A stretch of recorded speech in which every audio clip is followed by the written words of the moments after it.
Firstly ఈ cinema నాకెలా వచ్చింది అంటే, నేను ఒక వెబ్ సీరీస్ చేశాను. ఐ మీన్ నేను ఈ స్పీచ్‌కి యాక్చువల్‌గా ప్రిపేర్ అవ్వలేదు. బట్ నేను ఒక ఫ్లోలో మాట్లాడతాను. అనిల్ రావిపూడి గారు ఫోన్ చేశారు. క్యారవాన్‌లో ఉన్నప్పుడు నేను అనిల్ రావిపూడి ఒక క్యారెక్టర్ ఉంది ఈ సినిమాలో భాగ్యం అని. మీరు వస్తారా ఒకసారి హైదరాబాద్‌కి అని పిలిచారు. I was like okay sir వస్తాను.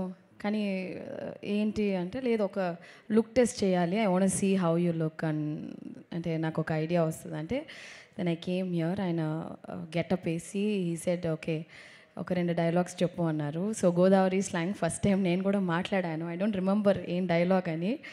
So then immediately he said మీరే నా భాగ్యం అండ్ ఈ సినిమాలో యూ గోనా బీ దేర్ అనేసి నా కథ చెప్పిన తర్వాత ఈ క్యారెక్టర్ వాజ్ లైక్ యాక్చువల్లీ నేను చేసిన దాంట్లో it's one of the toughest role అని చెప్పొచ్చు. బికాస్ నేను చాలా ఇంటెన్స్ క్యారెక్టర్స్, చాలా ఎమోషనల్ రోల్స్ చేశాను.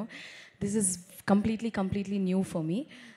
ఈ సినిమాలో నాకు ఏం పేరు వచ్చినా కూడా I think all the credit goes to my director Anil Ravipudi గారు.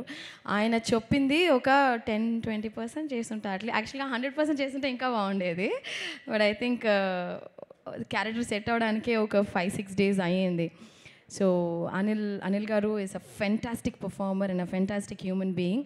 అనిల్ గారు మీకు ఈ 8 సినిమాలే బ్లాక్ బస్టర్ కాదు, మీరు ఏ సినిమా చేసినా బ్లాక్ బస్టర్ అవుతుంది. Because you're such a talented person. Not only that you're a wonderful human being. So